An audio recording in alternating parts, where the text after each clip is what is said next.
Question 853. When two parties in a contract compose a new contract as a replacement, it is called A. Reliction. B. Novation. C.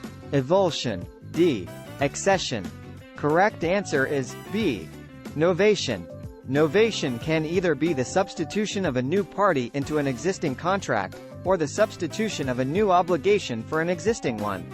Question 854.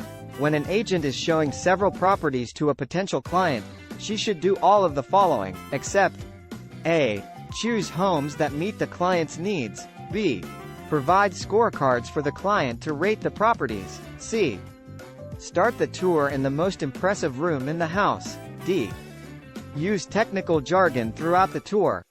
Correct answer is D. Use technical jargon throughout the tour. An agent should try to educate potential purchasers, but not overdo it. Technical jargon in any profession can create confusion and misunderstanding for those not in the know.